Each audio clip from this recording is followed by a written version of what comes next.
so breakfast anytime. All right, so let's see here. Okay, so breakfast is the most important meal of the day. You've heard this before as kids even, like eat your breakfast, you need that for school, but it's true. So breakfast is often called the most important meal of the day, and for good reason. Breakfast breaks the overnight fasting period.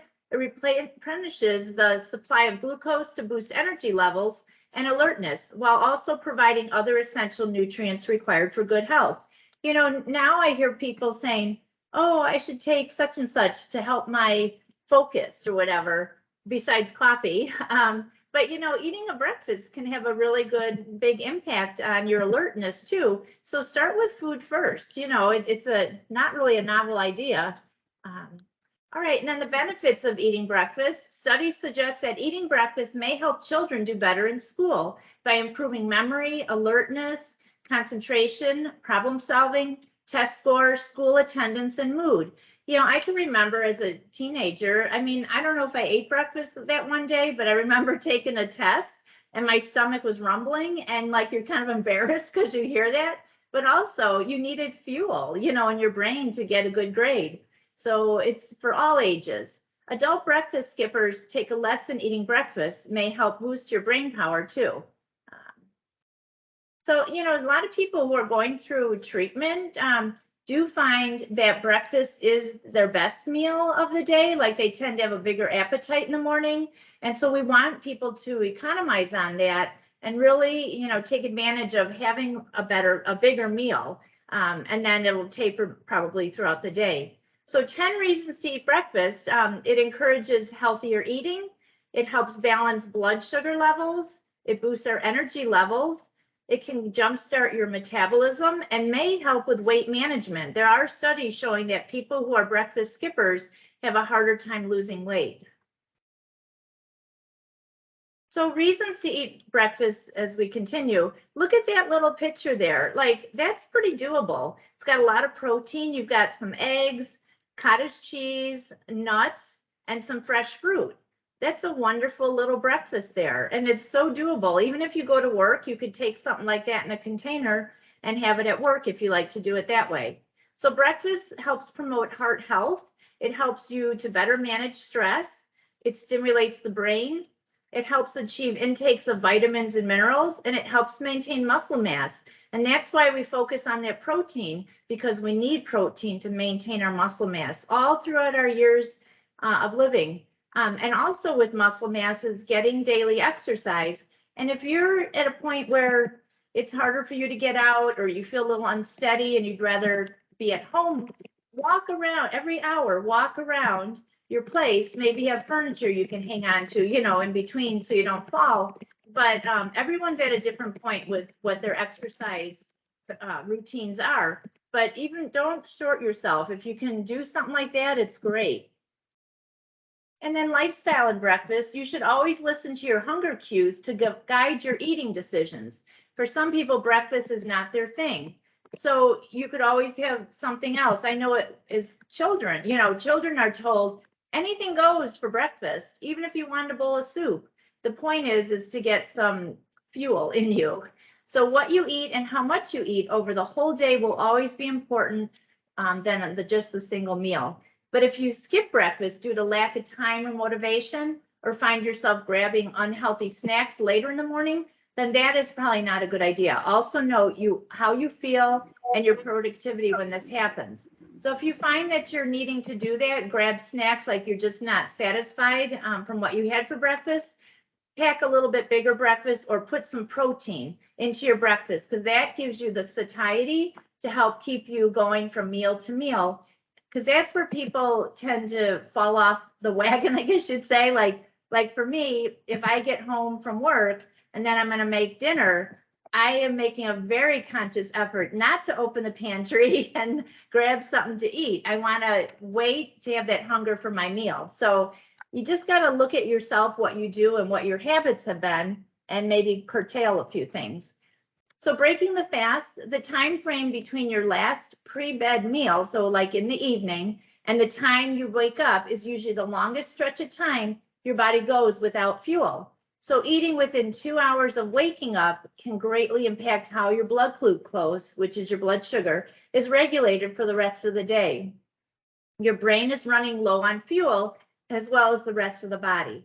So the longer you put off eating, the hungrier you'll be when you actually sit down to eat, which might lead you to overeating and making some bad food choices. So you might think you're saving calories by not having breakfast, but then sometimes our brain tricks us and tells us you can have whatever you want, and then you can run into some pitfalls there.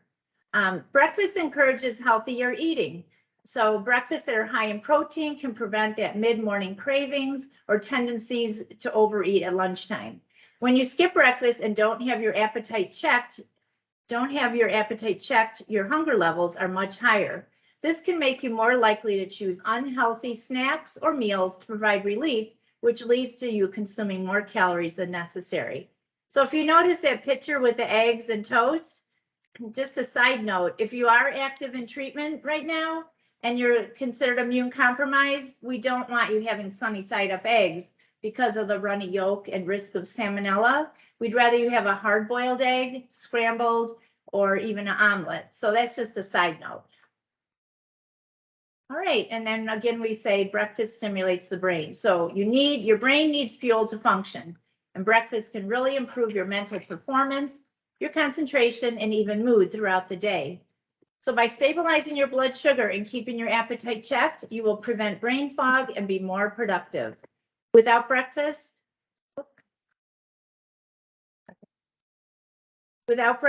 you may struggle to focus and are more likely to be irritable and tired. We don't want that. All right, so reasons why having breakfast can help you with weight management. So eating breakfast helps you feel fuller for longer and eat fewer calories throughout the day. And that's where that protein comes in. Try to have protein when you eat, because that's going to kind of numb your appetite, which is good. It helps you make healthier snack and lunch choices. It helps you be more active in the morning and burn more calories. So a lot of people, if they're taking an early morning walk for their exercise, they usually go without eating. I do. I might have water and then go for my walk and then come home and have my breakfast. It just seems, for me, it works better, but everyone's different. I guess it depends what time you get up and what time you exercise. It helps to maintain muscle mass. Protein is essential for developing and maintaining muscle, and our body relies on the protein in our diet to help us do this. And today what we'll be including in some of these recipes are beans. So that's a vegetable source of protein, nuts, peanut butter, the eggs, and then, like if you make a salad for lunch maybe, and you're making like a chef salad, putting a little poultry, you can put an egg in that, and even beans, and then your veggies. And so it doesn't have to be elaborate meals like go grill a steak or something. Kind of can be things that you have on hand that can contribute to a decent meal. So as your body can only use so much protein at one time, it is important to space out your protein intake throughout the day. So the rule of thumb is our bodies can only absorb about 30 grams of protein at one sitting. So you do want to distribute the protein throughout your day in little ways. I'll show you at the end. All right, let's see. And then vitamins and minerals. So this is where, vegetables and fruit, that's where you get a lot of your vitamins and minerals. So those are important as well. So besides being delicious and providing energy, calories, a healthy breakfast can give you the nutrients your body needs to properly function at its best, including fiber, vitamins, and minerals.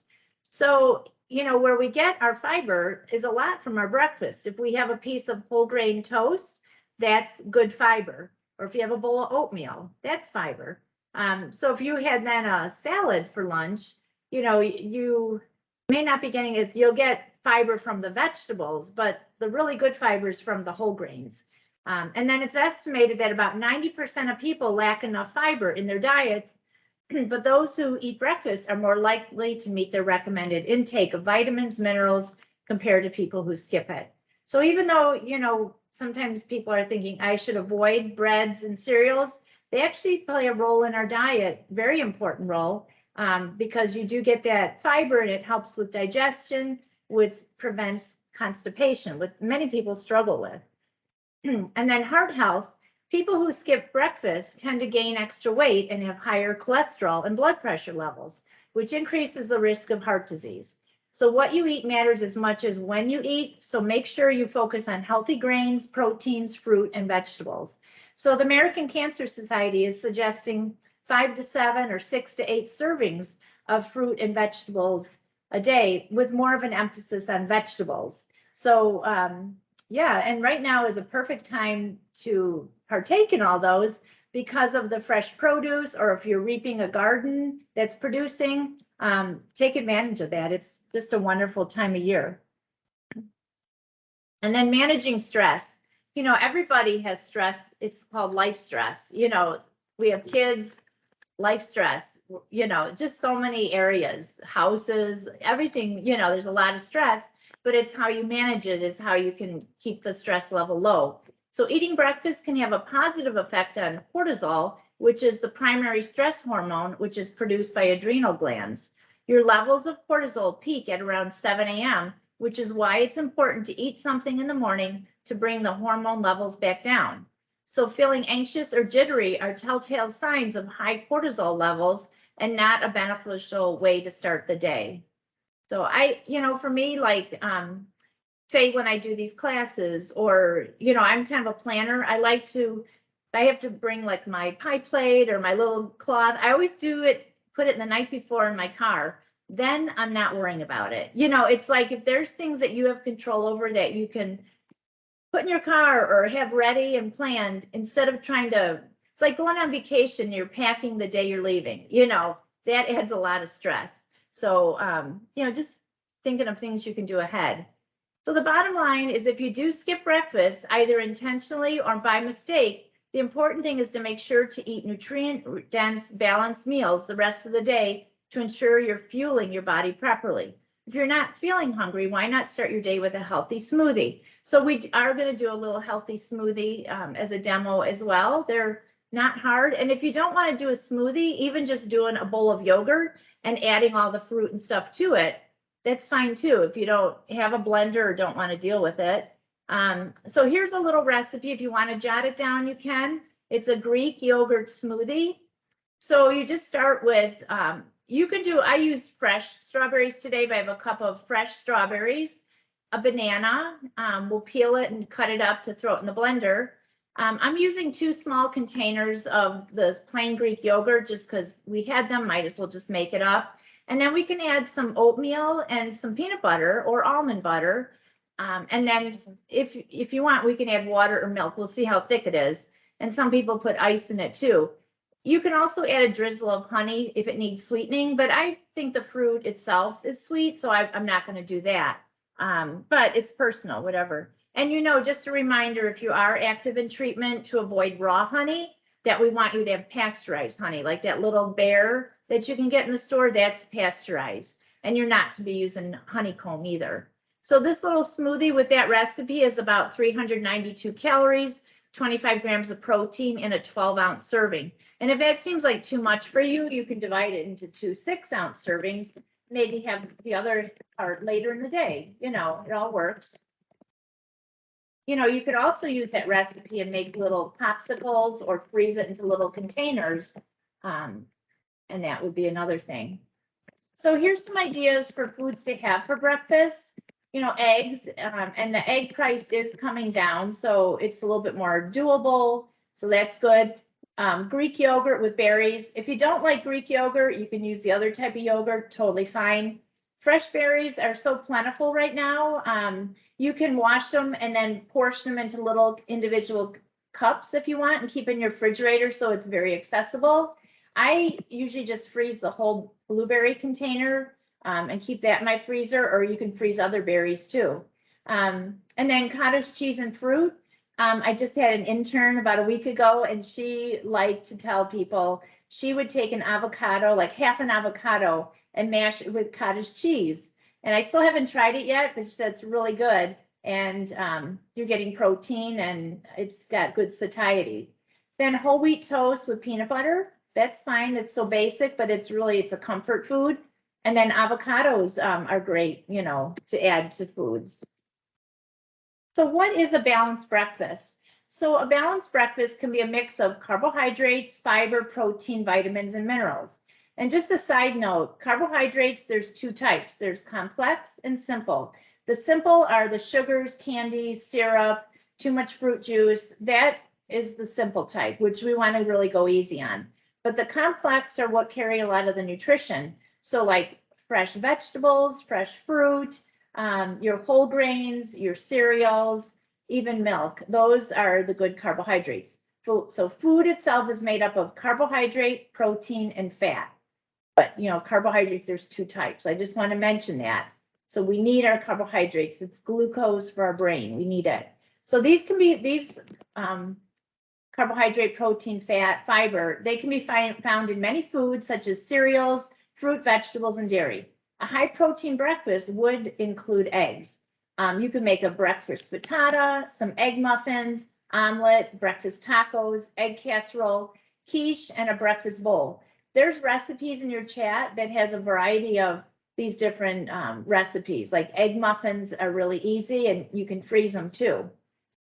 And remember, with any of your leftover, like with this quiche, usually like I might even have it for dinner with some sliced tomatoes and a little balsamic on it, but you probably will have at least half of it left. So you can put it in your refrigerator, take it for lunch. It reheats easy, but for people going through treatment, 3 days is your limit for, leftovers. Other people have 5-day limit. Okay, and then foods to avoid, which are often found in the breakfast food category, would be sausage, hot dogs, pepperoni, packaged lunch meat, beef jerky, ham, and bacon. The thing with that is, I always say, if you go to a ball game and you want to enjoy a hot dog, it's okay. It's just that steady diet of it, all the time, that's where it can be a problem. So a little bit here and there, okay.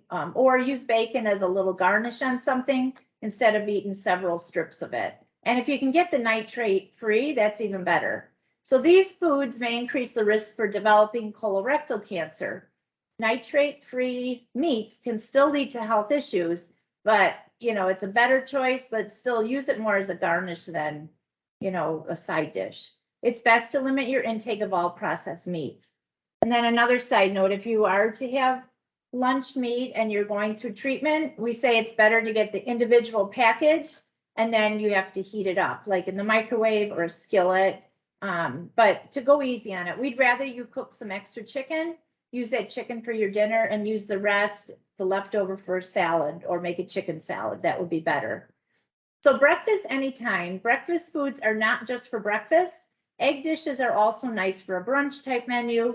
A spinach quiche teamed up with a salad is nice for dinner.